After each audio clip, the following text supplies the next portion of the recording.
Do you think we could, like, clone them or something? You know? From their poo? From the shit, yeah. Yeah. Maybe. I don't think DNA lasts that long. Life finds a way. Yeah. Warning, this podcast contains violence, sexuality, gore, and other horrible and disturbing things. Listener discretion is advised.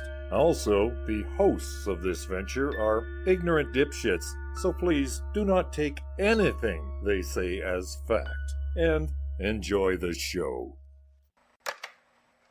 Now, are you sitting comfortably? Good. Then we'll begin.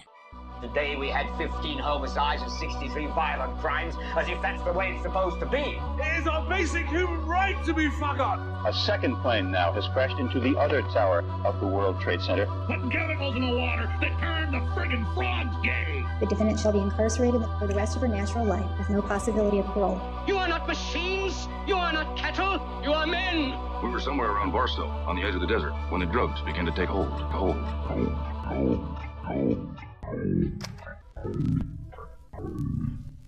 Occultae Veritatis. Hello, occultists, and welcome to another episode of OVPOD. My name is Arthur Tallis, and I am joined in studio today by... Sage Mary. Rude Gallifrey. Richard Bigley. Unfortunately, the soundboard demon has gone into the soundboard and left me to do my work, so... We unthawed him. Yeah. He's falling apart. While I've been in the freezer, I've been working on 2 different scripts, getting some good research done, getting words on paper, and then I looked at the date, and we were recording fucking today, and I thought to myself... Shit, I'm not going to have anything ready. None of these are ready at all, and if I rush, they're just going to be slop. So I pulled up my stool, and I thought, what kind of droppings can I leave these listeners? What topic could I muck around in? What excrement can I disguise as an episode? What could I possibly pull out of my ass for today? Then it hit me like I was a fan. Here's another. Okay. And by that, I mean the void told me I should do it, and I did it. Yeah. Today on OVPOD, we're going to talk shit. What is it? Uses for it? Bunch of random shit I found on the internet. Yeah. And we shouldn't waste any time getting into it. But we're definitely going to need some poison. So, what's your poison?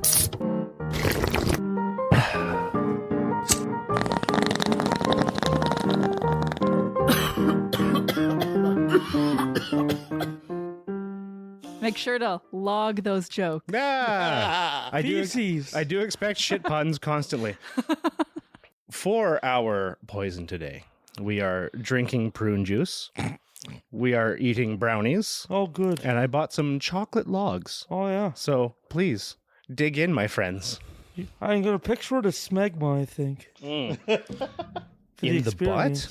Smegma is stored in the butt. Smegma is stored in the butt. I love prune juice because I'm 800 years old. It's a warrior's drink. It's very much a warrior's drink. The prune juice is sweet. It's delicious. It's kind of thick. It is thick. It's actually prune nectar. What's the difference? Great question. I have no idea. I'm gonna. It's just breaking shit. Don't worry about it. Nectar. Prune nectar versus prune juice. Prune nectar is typically made from rehydrated prunes that may add some sugars, whereas prune juice is a concentrated form of prunes, often with less sugar and more fiber. So apparently this has less fiber in it than juice would. Oh, whoa. But there was no prune nectar juice, only nectar. 190 calories per cup. That's high. The girth of these chocolate logs is testing the limits of my mouth. Just get it in there. Just get that log right in your mouth. Close your eyes and relax your throat. Yeah. I hope this isn't AI. Oh, yeah, I got some good mouth noises there. I love these brownies. I can't have any more, though. Yeah, 2-bite brownies. They're delicious. Chocolate logs, delicious. Prune juice, delicious. Y'all got any more shit to say about it? Just poop. I give it a number 2 out of number 2. Ah, very good. Yeah. There we go, yeah. Good. Yeah, I give it a quick morning evacuation out of 10.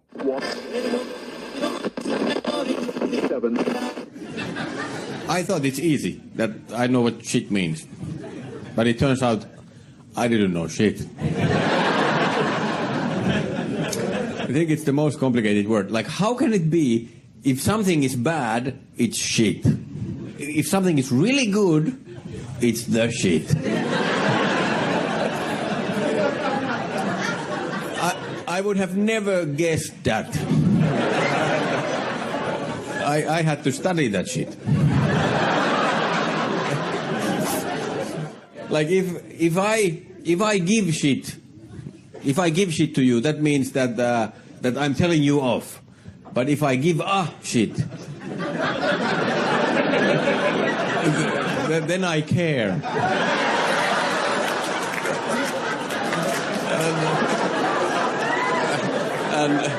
And if I take shit, then I accept that you are bullying me. But if I take shit, I take a shit. And I learned that my shit is always good and positive, but your shit, his shit, her shit, always bad. Like, I can't deal with her shit. I have to put up with his shit. Clean up your shit. But don't touch my shit. And then I learned that if somebody says, I have shit to do, it can refer to any activity whatsoever.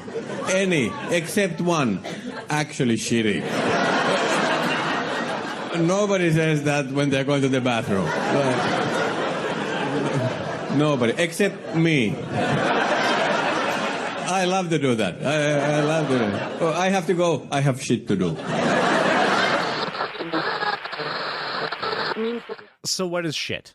In some random medical textbook I found, it said that shit is solid or semi-solid remains of food that was not digested in the small intestine, but has been broken down by bacteria in the large intestine. Cool. It is then shit out of a shitter. That could be an anus. That could be a cloaca. You know, one port or two, like the birds do. While perusing for this information, I did find out a little bit about anal pressures. Okay. But only in two different species, one being humans, where we can get all the way up to 13.3 kilopascals. That's almost 2 psi. Wow. And penguins, which can reach 60 kilopascals, or nearly 9 psi. Holy smokes. And if you've ever seen a video of a penguin chick shitting, it is projectile. Awesome. What about a hippo? Because they use their little tail and like the poop everywhere.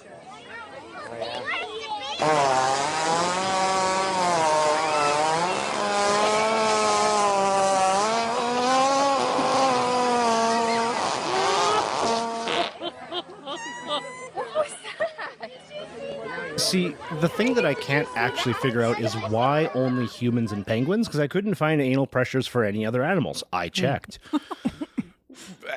People did a study. They did a study where they looked at penguins and then they watched them shit, collected the shit, weighed it to see how much it weighed, to how far it went, and then did some math to see how much pressure it would be. Wow. I'm not a biologist. Maybe the rest don't poop. Right? So humans shit at 2 psi. Yeah, That's fun. Up That to 2 psi. Feels so inferior. Right? It does. I swear I've beaten that record Me too. personally. I know.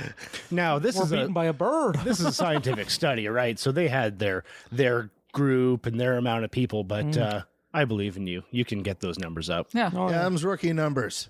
Yeah. Let's all burst a highball vessel together.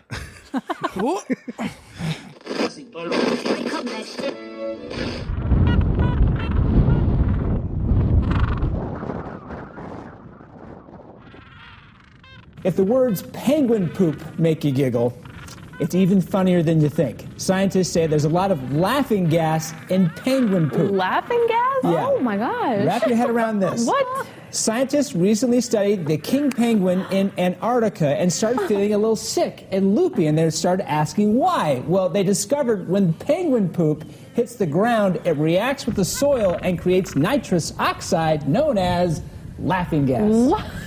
Oh my, this is wild? hilarious. Yeah. So are like the penguin people at zoos just like the happiest people in the place?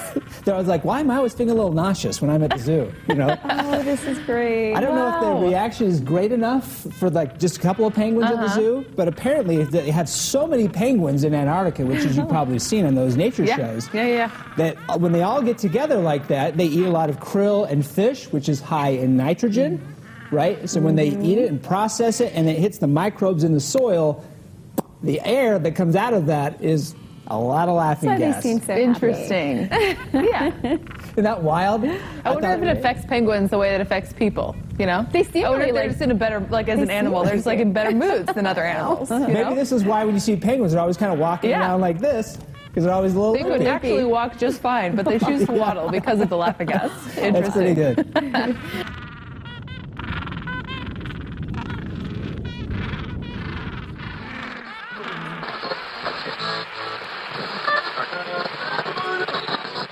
Shit stinks. It's Shit true. stinks because of a bunch of things. Yeah. Do you guys know any of the things that make shit stink? Concentrated evil coming out of my ass. Why, yes, hydrogen sulfide is... hydrogen sulfide's a poison. It's wonderful. We shit it out. Yeah. There's also skatol, which was named by a German. Thiols, which are sulfur compounds. Amines, carboxylic acids, and also methyl mercaptan, which is the same shit they put in natural gas to make it stink. Okay, well that makes sense. Yeah. It smells like shit. I do have natural gas too, yes.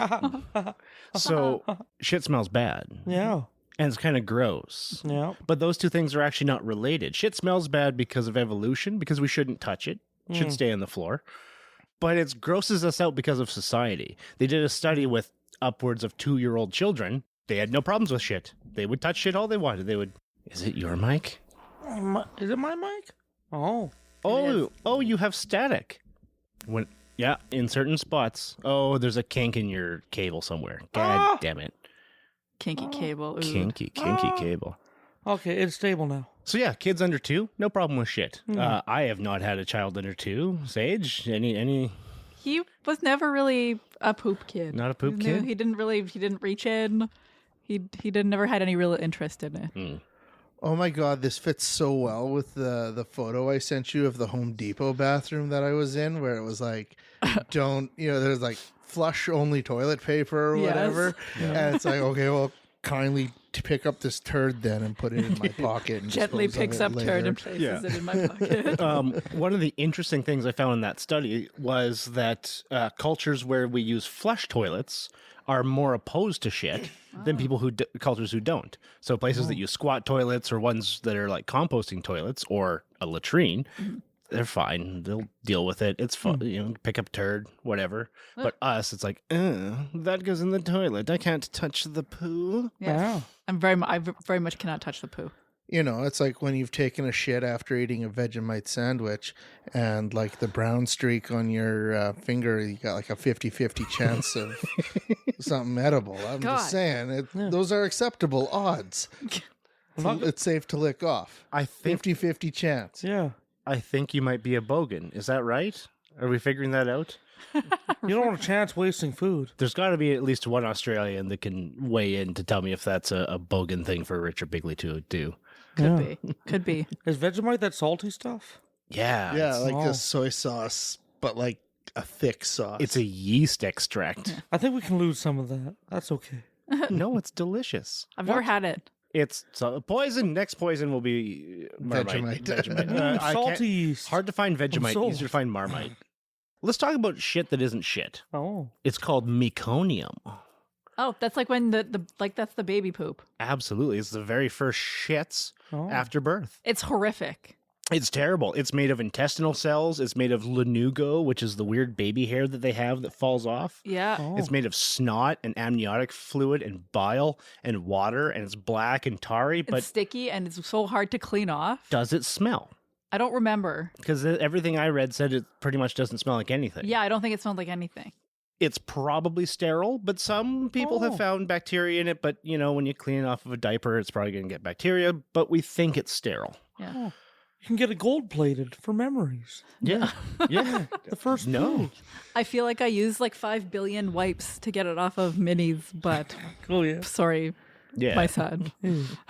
and probably only for a day or two, because once they start eating milk, then they'll have their normal yellow, green, disgusting shits. No, breast milk shits are so much better than formula shits. Really? Yeah, 1,000,000%. Yeah. Because the baby's body uses pretty much everything in the breast milk, whereas they don't in the formula. So the formula shits are way stinkier and way grosser. Note to self: change diet to breast milk and less formula. Yeah. Yeah. And again, that's not to shame anyone that feeds with formula. It's just facts. No, just formula shits are worse. Yeah, Sorry, formula shits are worse. Buy extra diapers. Babies sometimes also shit their own pools. 12 to 20% of babies, when they are born, there is meconium staining in the amniotic fluid. Oh. In the amniotic fluid. Oh. This is fine.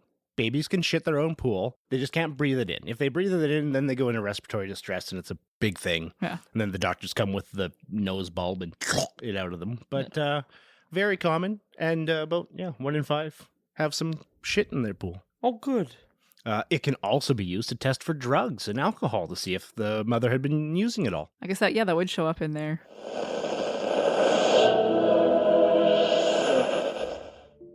Ultimately, we're dealing with fetal alcohol spectrum disorder and trying to find best ways to serve the population of children that are affected. The first step of serving them is of course, diagnosing. There is a huge importance to determining prenatal alcohol use history. Now, in diagnosing fetal alcohol syndrome, the presence of the 3 characteristic facial features associated with this disorder, the presence of these 3 craniofacial features is diagnostic for fetal alcohol syndrome. The problem is that only 10% of children affected by alcohol actually show the craniofacial abnormality. 90% of alcohol-affected children and adults appear physically normal. And for these individuals, evidence of significant prenatal exposure to alcohol is a requirement in order to obtain the diagnosis, in addition to measurable dysfunction across multiple neurodevelopmental domains. Meconium is a complex matrix. It's the first bowel movement of a newborn after birth, and it consists of what was deposited in the fetal intestine from the 12th week of pregnancy onwards. So first trimester histories are not included in meconium samples. They only represent what may have happened after the 12th week of pregnancy. There are some advantages over blood and urine in dealing with meconium. One is that it's a discarded material. It's relatively easy to collect and non-invasive. Collection of urine from newborns can be quite challenging. They only have a very small amount of blood. Blood is not very sensitive for picking up alcohol exposure. The reason we want to test meconium is because of the rapid elimination of alcohol from the body. Our bodies eliminate alcohol on average at a rate of about half a drink per hour. What this means is that someone who has a binge episode of drinking, that would be 5 drinks in about an hour, would have a 0 blood alcohol within about 10 hours and no detectable alcohol in their urine within about 12 hours after this drinking episode. So this means that urine testing for ethanol, which is routinely available in most hospitals, exhibits very low sensitivity. If you find a newborn or a mom with alcohol in the urine, that indicates she was recently drinking, but a negative result does not effectively rule out alcohol exposure. FAEE are metabolites of alcohol. They are the combination of ethanol and fatty acids that are present in the body that combine to form fatty acid ethyl esters. So mom drinks, the alcohol crosses the placenta, combines with fatty acids in the fetus, and deposits into the fetal meconium.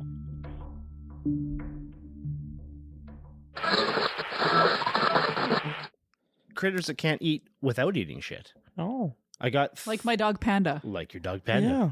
I think they're completely incapable of eating without eating shit. Yep. For sure, lots and lots of critters do this. Anything that has a fermenting hindgut, so rabbits, deer, ruminants, that kind of stuff, they will eat lots of stuff to get that going. But specifically, elephants, hippos, and koalas are all born with sterile intestines. So elephants will just reach right inside and grab a turd with their trunk and put it in their mouth. They also do that because it's only like 40% digested, so they can get the other 60. So they just eat their friends' turds. Efficient. And It they, was efficient. and they feed them to their babies to make sure they get the right gut flora. Good. Shit snacks. Yeah. Don't koalas have some sort of chlamydia thing at some point? Oh, yeah, they're riddled with chlamydia. Oh, yeah. It's just a thing, I think. That they just have, eh? Yeah, they're kind of really miserable critters. Yeah. They have a smooth brain. It doesn't have all the folds like we do, so it can't really like think good. No. They Just suck. kinda- They eat acacia, which is the only thing they can eat, but it's basically poison and has no nutrition. Yeah. Sometimes they'll eat a full meal and then starve to death before it ferments enough that they can get the nutrition out. But also, koala babies will, and here's in quotes, stimulate their mother's cloaca to produce pap by rubbing its head back and forth in little jerky motions. Oh, fun. Now, it's Koalas have cloacas? Yeah, because they're... Aren't they... No, they're not mammals. They're the other ones. Marsupials. Thank you, marsupials. I kept trying to think amphibians. That's not right. Yeah. Yeah, they have a cloaca. At least that's what the Australian website I got that fact from said. Wow, that's wild. So Right? like they have like a bird ass. Or Yeah. like a snake ass. Yeah, just got like a little hole with a bunch of tubes that go into it. Yeah. And their joeys will headbutt it and jerk their heads around until their mom makes a squishy poo-like substance that comes out of the butt. Oh, good. Wow. Someone's got to. That isn't poo. It's pap. It's very Pap. different. See, I just think, I don't know, koalas and pandas are in the same boat. I'm an environmentalist. I want as many species to make it as possible. But some species are going to go extinct. I'm sorry, guys. You got to fuck more or eat something else, or you're doomed. Yeah. Right. Are you even trying? Right? You mentioned hippos earlier. Yeah. Oh. Hippos also need those good gut bacteria for their young. But the way they do it is by wave their tail around and just throw shit everywhere. And when you look at where hippos are wading, it's often mostly full of shit. And it helps them possibly digest outside of their body a little bit before it goes in, too. Interesting. Which is gross. Very Super gross. They live in their own little toilet. Yeah. It's like you live in the outhouse. Yeah. Yeah. Let's talk about some things we use shit for. Yeah. Any thoughts? Fertilizer? Yeah, absolutely. Pranking your neighbors. That is a direct use. Building a stinky roof. So I don't know about that, but I do know that at some places they use shit in their buildings lots. Oh, awesome. If you you've do ever... like poop transplants. There's a South Park episode about it. Poop Yeah, transplant. poop transplants. We'll talk about poop transplants a little bit later. Adobe or mud brick huts, that's often mixed with shit. Often. Like people shit or like I would cow assume. shit? I assume cow shit. Yeah. I did not look. Wattle and daub, which is a very English thing, which is just sticks covered in mud. The mud is often mixed with manure to give it structure. Right. You can water down dog shit and use it to tan leather. And in Victorian times, the people called it pure, and they were called pure finders, who would walk around and pick up dog shit and sell it to the tanneries. Oh, that's Yeah. that's some marketing. So if you're ever looking for a new job, dog shit collector in the Victorian times would have been good. We can use them for fuel. People used to burn turds all the time. Yeah, that Cow makes turds sense. burn really, really nicely. horse turds probably would burn good too. We can also make rocket fuel with it. Wow. The shit of pandas and zebras have a special little bacteria called Brocadia anomoxidans, which can be used to make hydrazine, which is rocket fuel. Wild. Cooking. There was I can't think of the name of it, but it was like a specialized heat retaining bag that you'd shit into while you're in the bush. And the decomposition and the gas release and whatever could be then hooked up to a specialized cooking unit that they send you as well with the bag. And the gas in the bag would be your fuel for cooking. So like kind of like a propane stove, but it's like methane or what other gases your shit releases. That's actually like biogas is what that's called. Is really common in lots of places. They take the sludge out of water treatment plants and they dry it out and burn it and make power. Oh, fun. And you can burn it really hot and you can burn it pretty cleanly. Yeah. Don't bite cables, you little shit. I can't help it. A little cute, little fucker. There is, however, another fuel that on the face of it might seem just as frivolous. But in reality, it might just have a practical use in future space travel. Oh. All right, you might be forgiven for thinking Jamie has lost his marbles, but allow me to explain. What makes a rocket fly, what makes a good rocket fuel is a hydrocarbon because it burns well in the presence of oxygen, and poop is a hydrocarbon. Back in the shop, Jamie did some calorific testing of poop versus rocket fuel. 2,916 calories per gram. Even though it was several orders less efficient than rocket fuel, it's a lot easier to find than gummy bears. Up on the rocket, it's being made all the time. And on a rocket where every gram counts in terms of the energy expenditure, he might just be onto something. So after all that nasty, smelly, disgusting, doggy doo-doo, we end up with this sleek carbon fiber beauty right here. So there we go. All right. Ladies and gentlemen, the first poo rocket coming out of Mythbusters. It's time to pronounce my poop rocket prediction. And I want to get this right because I don't want to poop the bed. I mean, rocketry is something that we do. So I'm here to say that I think that while the poop may launch, I don't think that our number 2 solution here will become our number 1 solution. Mind if I set this one off? Not at all. Be my guest. The standard rocket fuel control nearly hit 4,500 feet. How will Jamie's no-waste waste fuel compare? All right, this is it. Poop rocket, the final launch in 5, 4, 3, 2, 1. Oh, there it goes. Whoa! That's beautiful! Dude! It's got a very appropriately dark smoke trail, doesn't it? Jamie! That was really respectable! Yeah! That was fantastic!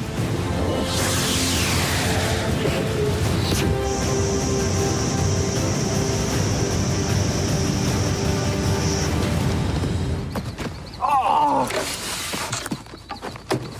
Well done, little poop rocket.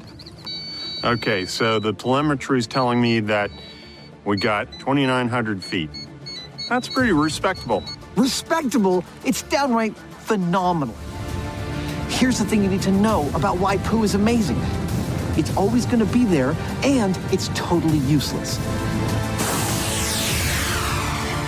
If you're on a long space voyage, every gram counts as far as your payload, so you're going to want to recycle as much as possible.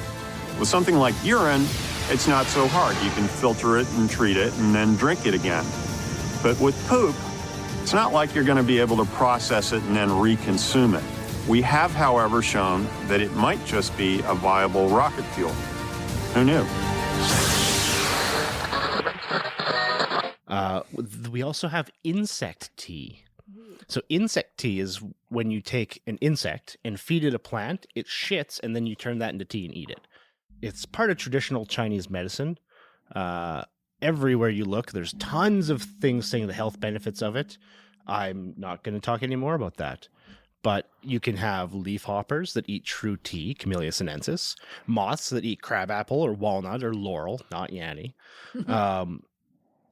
The red-winged stick insect feeds on guava leaves and then shits and makes tea. Oh.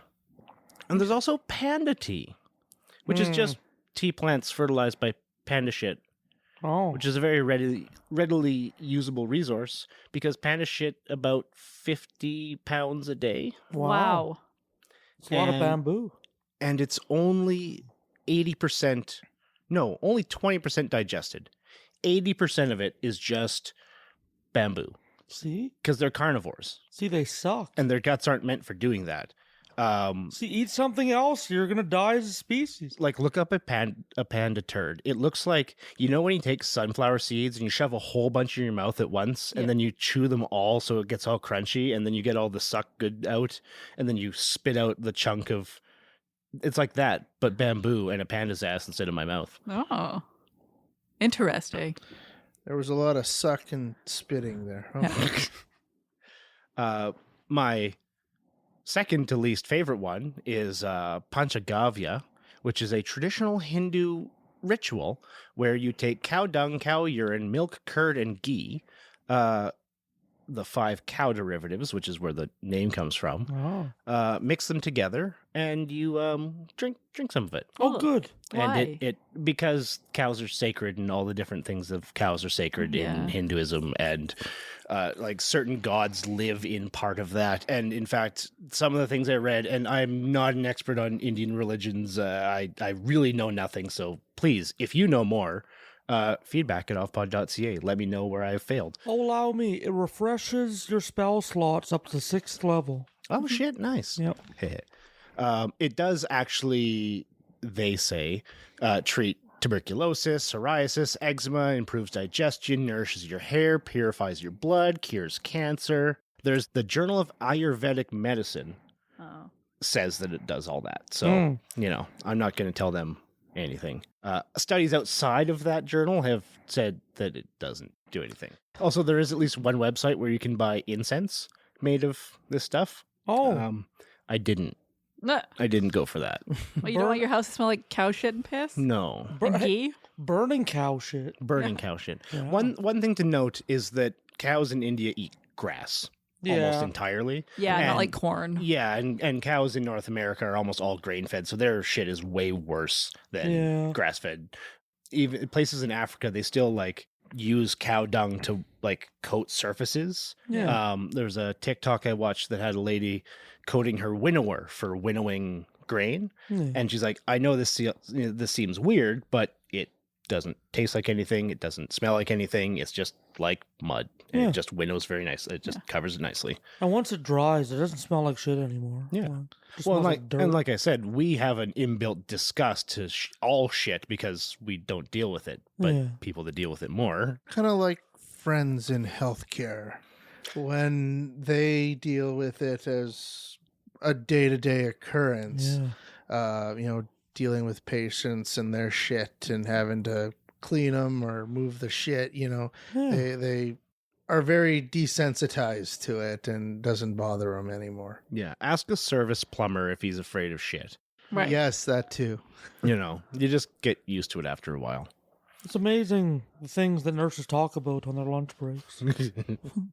Amazing, disgusting things. Oh, yeah. With a sandwich in their hand.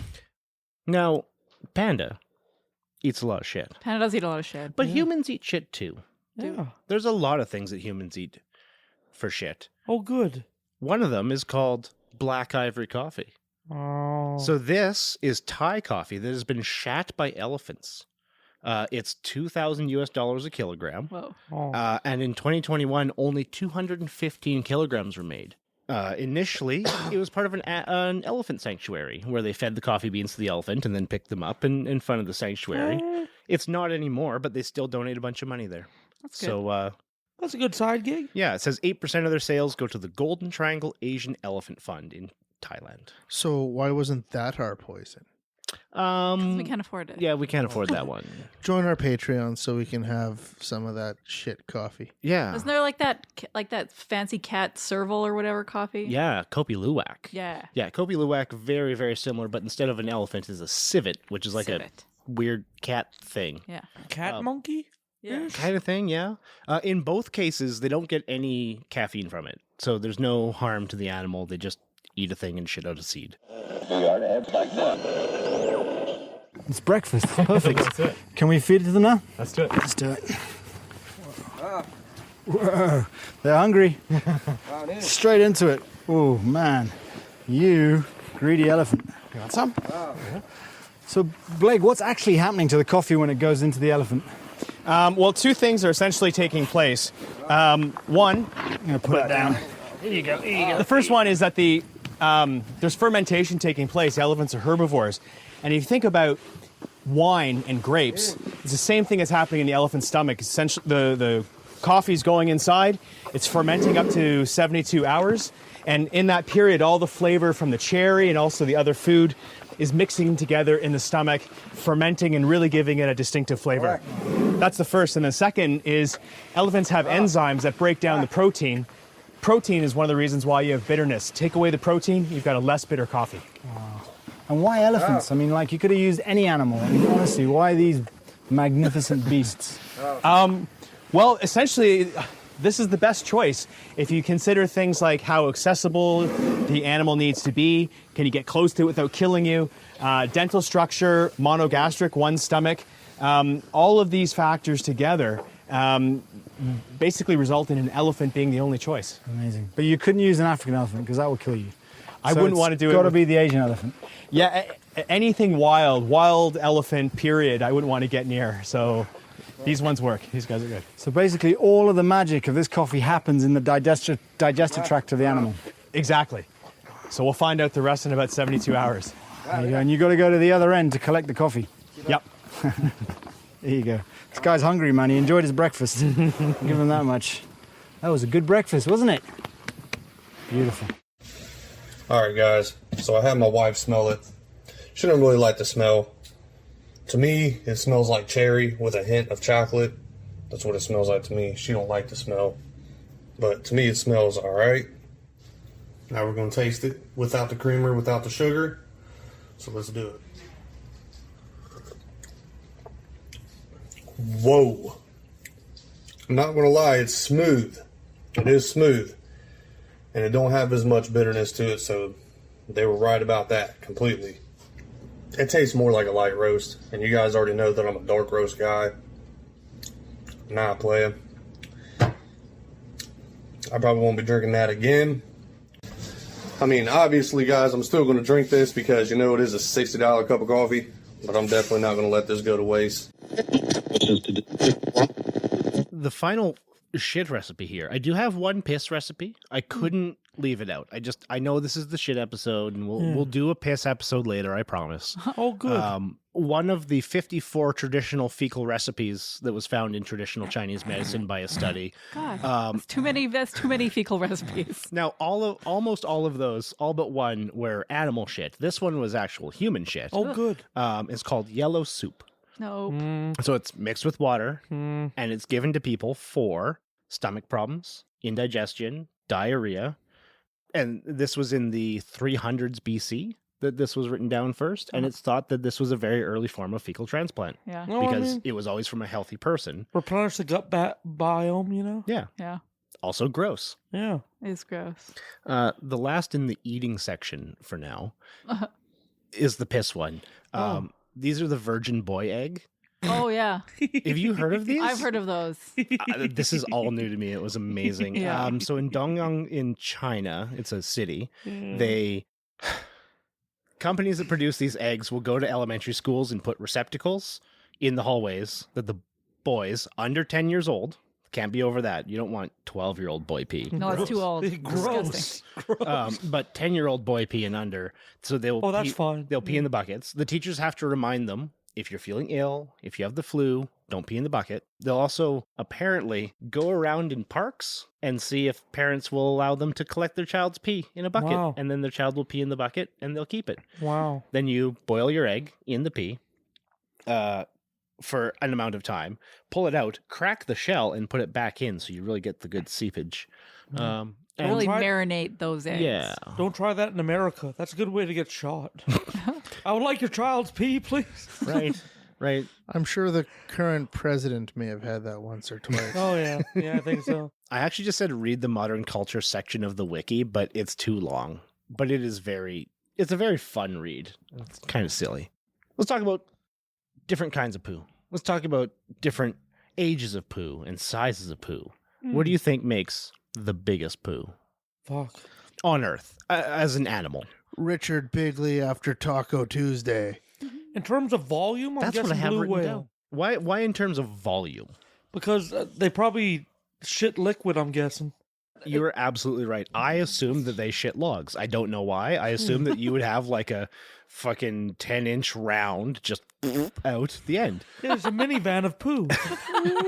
But actually, it is more akin to a cloud that can be meters across and stains the surface and becomes its own ecosystem. This wasn't in the brochure. It's really important for carbon cycling in the ocean is whale shit.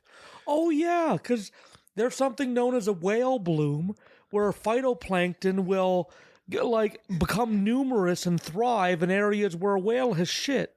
Yeah. Like literally the cloud of shit makes like a garden of phytoplankton bloom, which erupts a whole ecosystem of ocean life. Makes sense, though. Yeah. I mean, it's the same problem we have, too, right? You let too much treated or untreated sewage into a river, and you start getting algae blooms because it's too much nutrients. Yeah. Poo is very nutritious, you know? Yeah. Same thing for like people who have like carburetors or whatever. They, you put your food waste into the sink and it churns it up and sends it through the plumbing system. Not recommended, but yeah, depending on where the water comes out and what kind of treatment has gone through it, you'll end up with the same situation of a lot of bacteria and microorganisms developing their own ecosystem and habitat in your like eggshells and cut up celery and whatever else. Which I think is super cool. Also, for our non-Canadian fans, a garburator is the name we use in Canada for a garbage disposal. It's like the thing... Incinerator? Yeah, you like put just the food in your sink and go like... Meow. That's way more boring. Yeah. Garburator sounds like a monster that lives in your sink. That sounds awesome. It also sounds like something I could do while gargling marbles. Yeah. Do you often gargle marbles? Sounds like Friday night. Don't kink shame me. I'm not kink shaming. I'm just kink asking why. He needs to do it for his Kurt Cobain impression. Oh, no. Kurt Cobain, POV. No, that's Eddie Vedder. We've been talking some new shit. Let's talk old shit. Yeah. The oldest shit found in North America from a human being, 14,000 years old. Oh. Ish. Fun. So this is really recent. I think, I'm not going to look it up, but I think it was in the last couple of years they found this. Oh, yeah. They caught a guy in mid-squat, right? No, just kidding. Sorry, go on. Yeah, there's a 14,000-year-old cave person just taking a duke. It's actually possibly older than Clovis points, which is, as far as we can tell, the oldest proof that there were humans in North America. Yeah. And then there's a shit that's older in a cave. Wow. So, yeah, Paisley Cave in Oregon. Life finds a way. Yeah. But now the oldest human turd we have is from Spain in Alicante. Ole. It's 50,000-year-old Neanderthal shit. Wow. And one of the things that this helped clear up was a lot of people thought that Neanderthals were obligate carnivores. And they had like hypercarnivores, no vegetables at all. Wow. But their shit tells a different story. They had a balanced diet because, that makes way more sense. I don't know. That particular one might have. Maybe he was just a bad hunter and had to subsist on Look at vegetables. Frank over there in his berries. Oh, That's right. Pass me some mammoth steak. See, it's funny because the next one is the other way around. The Lloyd's Bank coprolite. A coprolite is a fossilized turd. Yeah. Usually in archaeology, they call them like fossilized feces, but they'll also just use coprolite. Coprolite usually means dinosaur turd, but whatever. It is the largest human fecal fossil ever found at 8 inches long by 2 inches wide. How big is that? Like this? Yeah, show us 8 inches. What's 8 inches? Yeah, what's a sage 8 inches? I think this is This is 8 inches. You can't see, but his fingers are almost touching.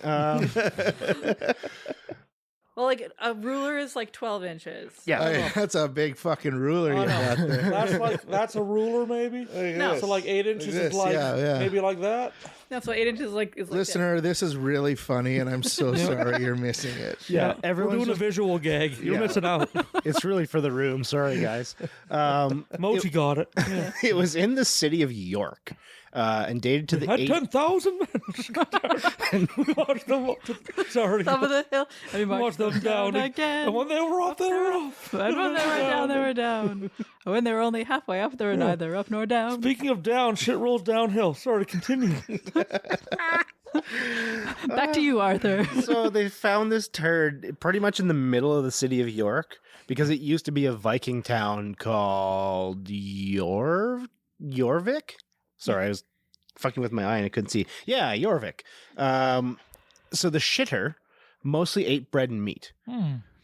Other shits that have been found around the area, full of shellfish and leeks and nuts and fruits and vegetables. Eating a way more healthy Mediterranean diet. But the dude with the 8-inch long fucking turd, 2 inches wide, just meat and bread.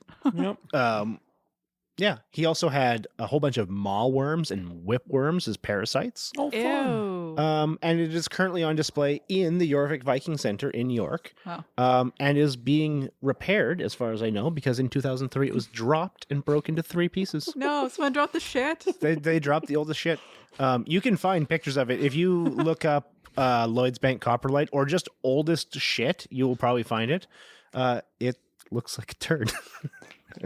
Some museum curator, reconstructionist, had a contract for repair poop. I found it. Oh, It's yeah. awesome. Absolutely. Yeah. Oldest shit. There it is. Oh, there we go. See, we used to be just hunters or gatherers. Look what stratification has gotten us. We have a job for somebody that can glue poo back together now. Right? A poo gluer. It's a beautiful world we've built. But it's an archival poo gluer. Archival poo gluer. Got to keep that for generations. Yeah. Yep. Now, So do you think we could like clone them or something? You know? From their poo? From the shit, yeah. Yeah. Maybe. I don't think DNA lasts that long. Life finds a way. Yeah. We just got to put frog DNA in there. That's right, and the mosquito and the whatever. you know?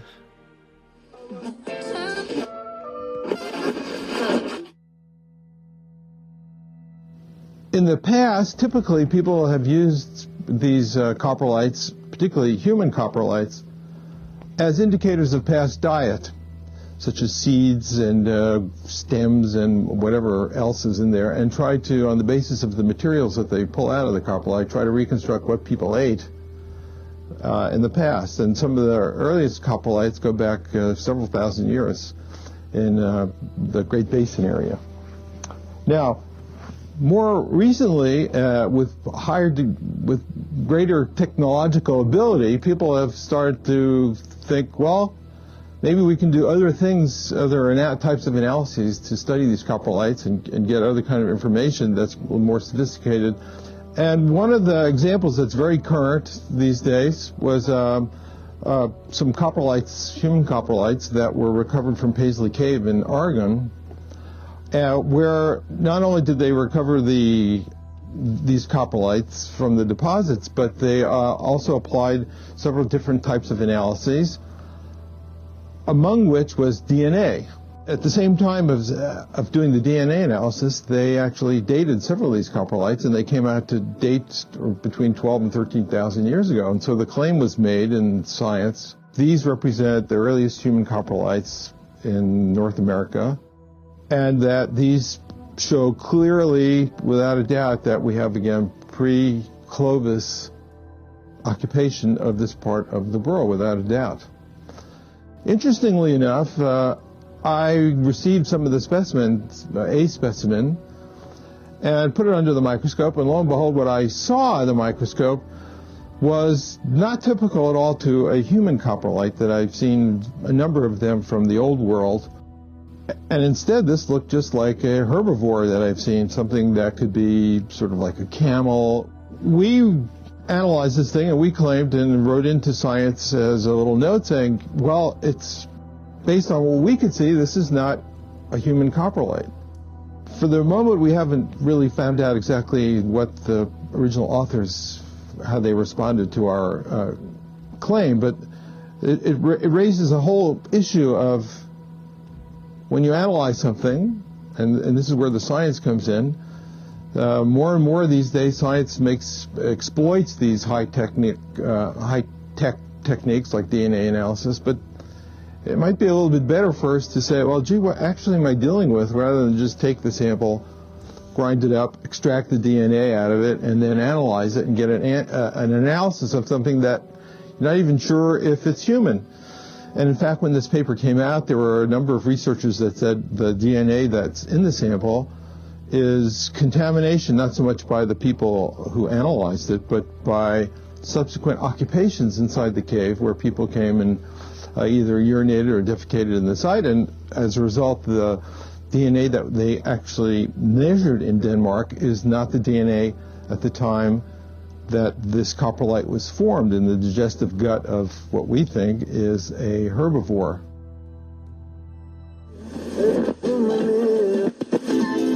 We only know the oldest butterfly fossil from a shit. Whoa. So a dicynodont was eating stuff, ate some butterfly scales, and shat it out about 236 million years ago during the Permian period, which is before the dinosaurs. That's long. Well, go for a butterfly. Yeah, a dicynodont picture. It's like a dinosaur, but it doesn't meet the criteria for a dinosaur, right? It's more like a scaly hippo with tusks. Yeah. They're kind of weird critters, dicynodonts. Yeah, they have this thing going on. Dicynodont. Yeah.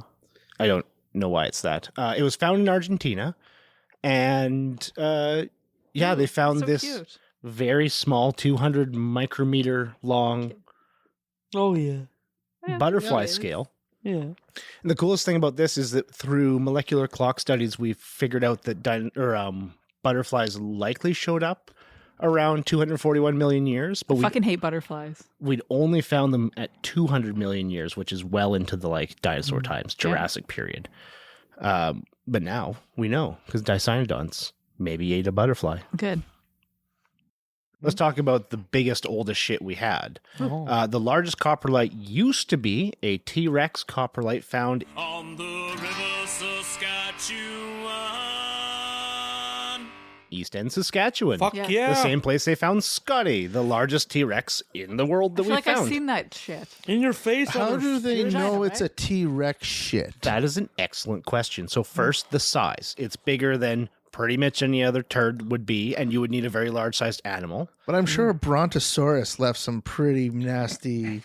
But brontosauruses don't have unbroken bones in them. Turns out T-Rexes ate a lot of just ate the bones and shat them back out. That's how big they were. Wow. They also found parts of either a hadrosaur or a triceratops, I believe, in it, which meets the fauna. That's pretty cool. Which meets what was around, yeah. Which brontosauruses don't frequently eat.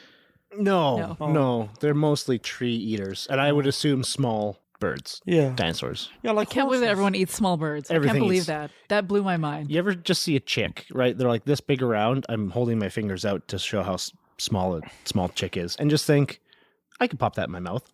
Pop, done, easy. And it just sometimes it gets caught there, and there's only one way for it to get out. That's.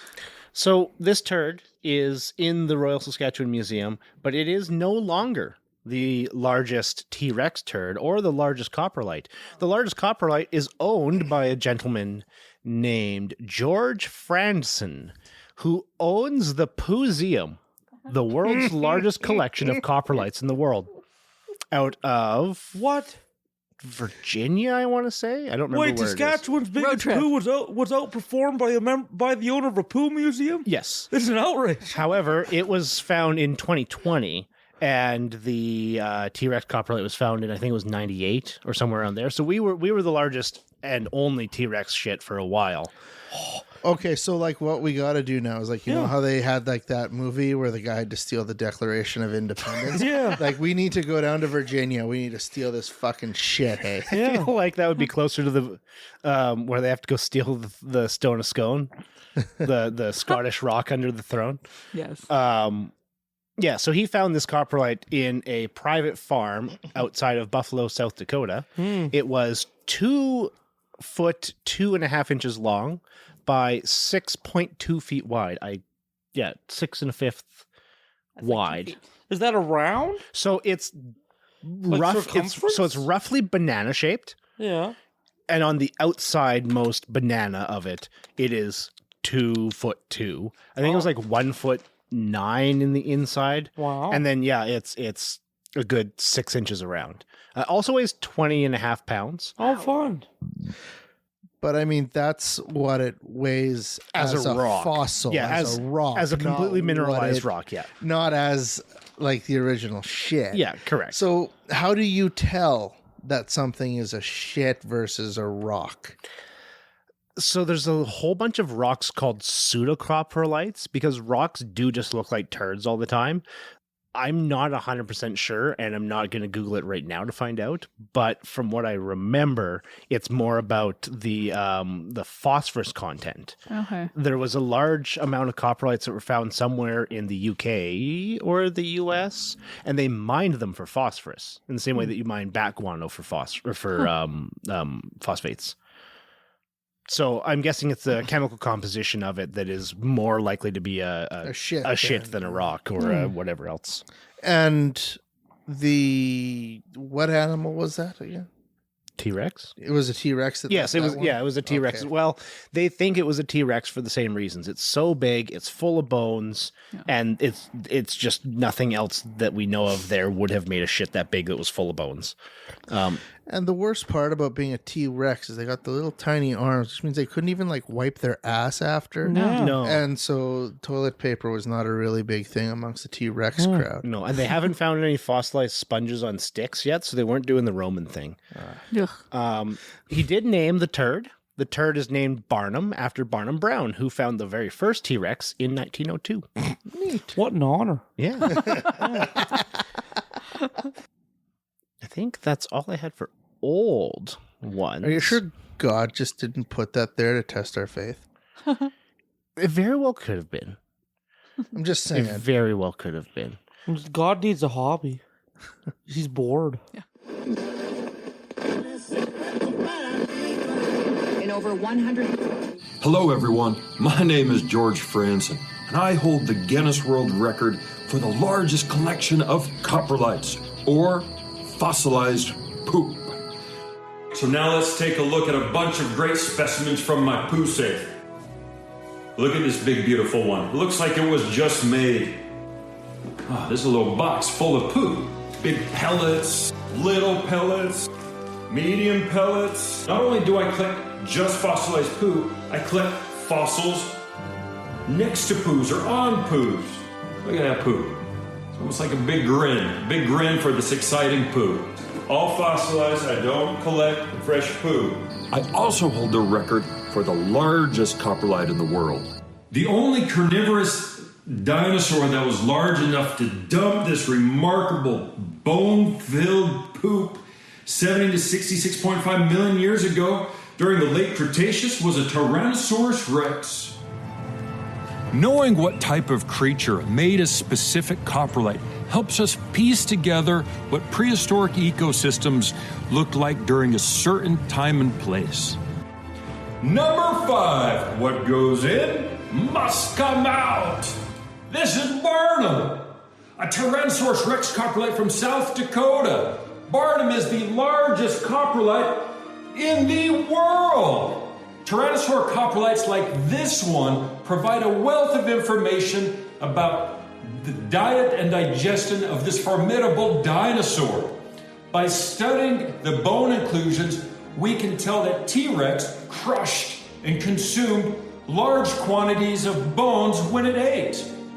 It also shows that T-Rex was not capable of completely digesting all of these bones. This is a small piece of Barnum showing a distinct bone inclusion. You can also see bits of bone throughout the surface of Barnum. Coprolites tend to be the butt of a lot of fossil jokes. However, they're an incredibly important and underrated part of our fossil record. They can tell us a lot about prehistoric ecosystems, animal diets, physiology, anatomy, and of course, behaviors. So what's next for Barnum? Like his namesake, P.T. Barnum, Barnum the coprolite is going to take his show on the road. So hopefully, Barnum will be at an exhibit near you very soon. I hope you enjoyed meeting Barnum. Thank you, Guinness World Records, for making coprolites great again.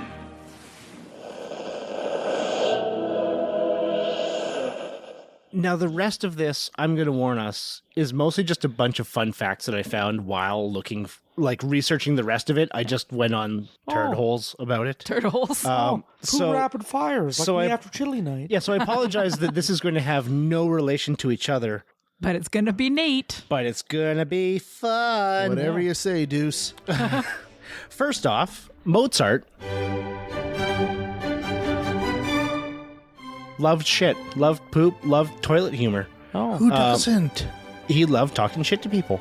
In one letter he sent to his cousin / probably lover, Maria Anna Thekla Mozart, he says, "Lässt wünsch ich eine gute Nacht, scheißen Sie is Bett das enkracht, schlafen's gesund, rexen's den Arsch zum Mund," which means, well, I wish you a good night, but first, shit in your bed and make it burst. Sleep soundly, my love, into your mouth your arse you'll shove. Wow.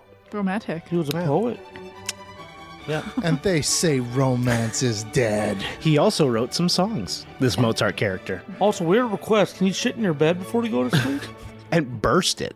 Yeah. Like shit in your bed and make it burst. Make it burst. Oh. Make a and mess. put your ass in your mouth. And then shove your own ass in your own mouth. Can't make it burst. I'm only working with 2 PSI here. Yeah, exactly. Get those numbers up. Right? I'm not a penguin. Yeah. He wrote a song called Leck mich im Arsch, which is lick my ass. Oh. He also did Lick Bet mir it's beautiful. Probably. A lot of these are, they would take older music and just put new lyrics to them. So it's like a do-do-do-do-do-do-do-do, lick on my ass, please. Like what the IWW did to Bible hymns. And Yes. I could see Nicki Minaj you just having a make verse all sorts on of that. parodies. Or, Yeah. We also had Leck mir den Arsch fein recht schon sauber, which is lick my ass right well and clean. And then bei der Hitze am Sommer ess ich.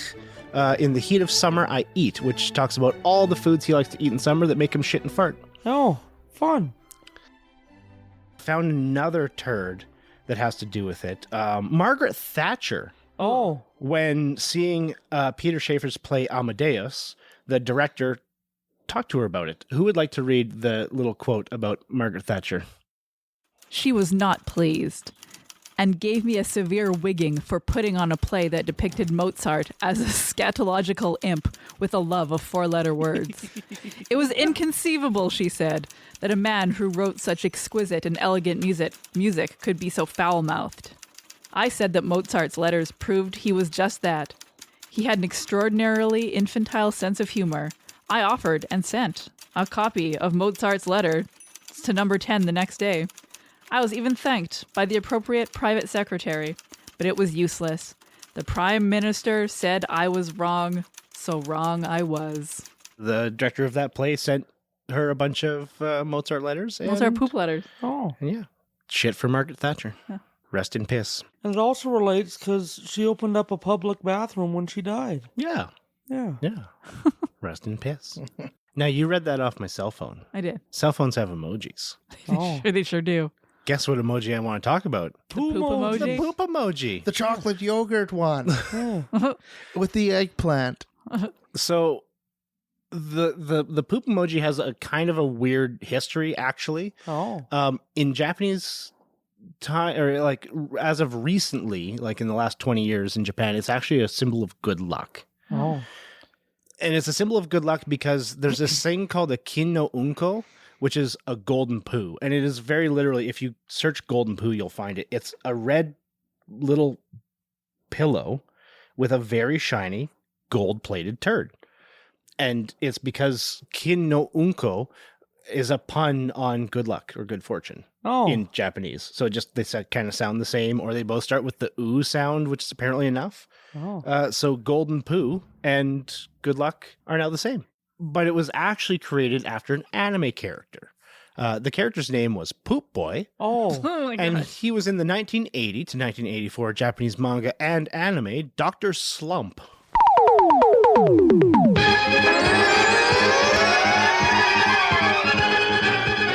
Which was a kid's show about a small female-coded robot girl named Arale who did hijinks. And some of the characters are little dudes that look like soft-serve turds. Oh. And they're called Poop Boy. Wow. Oh, good. Yeah. Oh, I forgot. Sorry, the guy. Just a poo boy, nobody loves him. He's just a poo boy from a poo family. Bear him his life from Flushing. No, we need to workshop that. Mamma mia.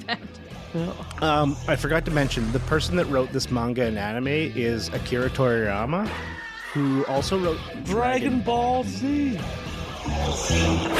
Dragon Ball Z. Dragon,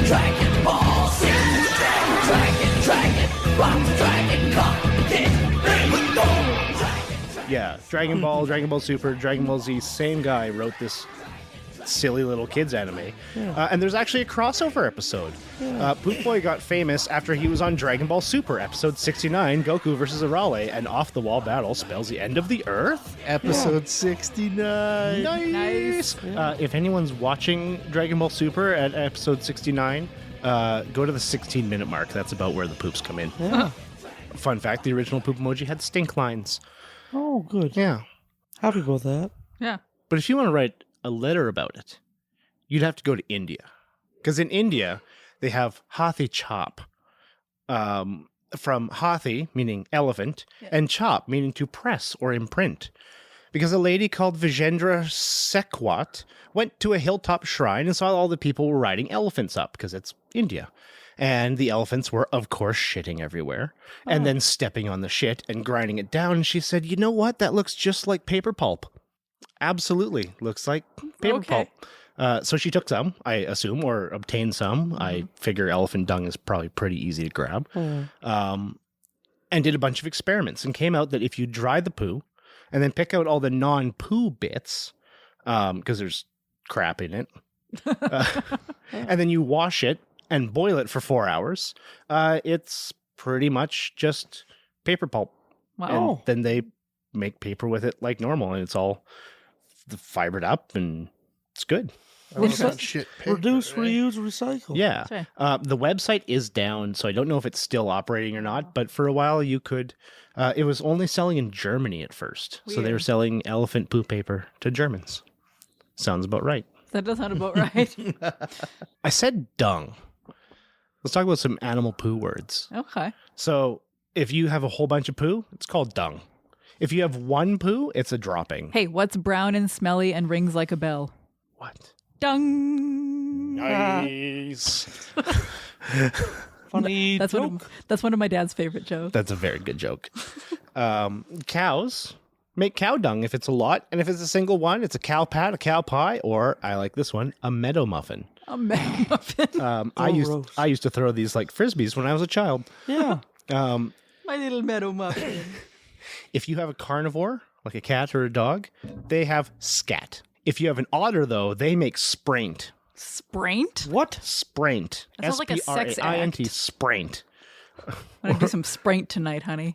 I'm sorry, I fell over and sprained myself. Apparently it's super gross. It's tarry. It smells like fish, and they often have communal latrines where they all shit in one place. Oh. So it's actually really useful for otter researchers because they can tell how many otters there are from how much spraint there is. Oh. Birds have droppings. Yeah. Not full poo, though, because there's also uric acid from piss. Yeah. Seabirds and bats make guano. Herbivorous insects make frass. Worms make castings. Fertilizers manure. Horses make road apples. And deer make fumets. Or either fumets or fumets. I can't tell. F-E-W-M-E-T-S. Fumets. Fumets. This is very nice. Those little round nuggets they make. What about bunny poop? You know, I didn't find any words for bunny poop Pellets? specifically. Pellets. I'd say pellets. Yeah. They might also be fumets, really. Also, yeah, because they look the same. Yeah. I'm going to Google it. Yeah, those words were all really nice. I want to talk about something that's not very nice. Oh. Something that gets from the bottom of your foot into your poo. Oh. It's called a hookworm. Oh. So hookworms are these parasitic worms. They're not in the southern states, they say. They're probably in the southern states, but they're a warm weather critter. As you're walking around barefoot, you step down, it latches on your foot, digs in, gets into your bloodstream, goes through your bloodstream into your lungs, breaks through the alveoli, gets into your bronchioles, climbs up your breathing tube, and gets to the glottis where it stops it off and makes you cough. And when you go, it flumps over, goes down into your stomach, into your intestines, and makes as many eggs as it can. Oh my god, it's a long game. Yeah. And it takes, I think it was 3 weeks for it to go from the bottom of your foot to inside your own butt. That's terrifying. That's wild. Like, especially when you consider like the water beetle getting eaten by the frog, and like the water beetle's like, it just comes out. I have 1 hour to get from the top of this frog out the other end, and it just bolts through the digestive system before it can get consumed. Right. And then out the ass of the frog. Yeah. Right. But this thing, it's like it goes in your bloodstream first. Yeah. Isn't nature beautiful? It is. It's beautifully gorgeous. I'm glad God designed that for all of us. Yeah. Yeah. Thanks, God. And also childhood leukemia. Wow. Our God is an awesome God. He reigns from heaven above with wisdom, power, and love. Our God is an awesome God. 7, barometric pressure. If you're planning a vacation down south this winter, you saw just before the break, you could face a risk if you walk barefoot in the sand. 3 women who just returned from a beach holiday returned with more than memories and photos. Pat Foran explains on Consumer Alert. Pat. Michelle and Ken, many people like to walk in the sand when visiting resorts down south, but if you do, you could pick up a nasty parasite. It's why you may want to pack sandals or water shoes if you plan to go to the beach. Are you ever going to run on the beach in your bare feet again? Oh, gosh, no. No. No, not even walk. I've already been It's Googling done. water shoes for my next trip. 2 weeks ago, these 3 friends were part of a larger group of 20 women who traveled to Negril, Jamaica for some fun in the sun. They had a great trip, but when they returned home, they realized they contracted hookworm, a painful parasite they picked up while walking barefoot on the beach. Develop major skin irritation. So basically there's larvae, worms in our feet. And you could see the track marks of the worms in the feet. And it's the most horrible experience ever. Hookworm infection is transmitted primarily by walking barefoot on contaminated soil or sand. That soil or sand is dirty with feces from dogs or cats, which run loose in many southern vacation hotspots. The women develop painful blisters and swollen, itchy skin. Signs of hookworm include itching, a rash, abdominal pain, diarrhea, weight loss, and fatigue. Many people who get hookworm are often misdiagnosed, and they may need to come to a tropical disease or travel clinic to get proper treatment. Originally told they may have to seek treatment in the U.S., this trio was relieved to find the tropical disease unit at Toronto General Hospital. They were the only ones that were able to see us, know exactly what it is, and provide the medication right away. Now, with proper treatment, the hookworm infection should go away, but they say they've learned a valuable lesson. What I'd recommend for anybody going forward, and I wish that I knew, is to wear water shoes on the beach, sandals, something to cover your feet at all times, especially if you see stray animals around the beach. And it's not just shoes and sandals. When walking on the beach, you should take care to sit on towels or blankets when resting on the sand, and wash your skin with soap and water after touching it. Fun fact, Scheisstage, or shitting days, were unpaid work days from the 1700s up to the 1900s in southern Germany. Scheisstage. I'm going to start calling my weekends that. And like my EDOs, to get earned days off. I'm going to start calling them Scheisstage. Oh, no, this is the opposite. This is the day that you work for free because you had to shit during all your other working days. So you have to take a Scheisstage. Oh. Nowadays, it is still in use in German as I had a bad day, a Scheisstage. Shitty day. Another fun fact, ancient Egyptians used crocodile shit as a contraceptive. Yes. They shoved it right up there. They would mix honey, sodium carbonate, and crocodile shit, and it caused an acidic and upsetting environment for sperm. Yeah. I don't know. I'm part pretty of me is like, upset. I don't think I'd... That in and of itself, there'd be no penetration, I think. I think that'd be You'd be like, the contraceptive effect there. Right. So actually, I'll pass. Well, and I don't want to be a poopologist here, but I'm assuming this wasn't taking a crocodile turd and just, ramming it up there. Yeah. I'm pretty sure this was like a person mixed it with the honey and the sodium carbonate and just, it's in a little cup and you just take a little bit in your finger. And I'm sure they kept it in a nice dish, but still... Shit. Still crocodile shit, yeah. How'd you get that out? I think it would just absorb into your bloodstream. Oh, good. Yeah, that'd be my guess. Hygienic. Yeah. Last but not least, in my almost an hour. Jesus Christ. Let's talk about 3 mythological poos. Yes.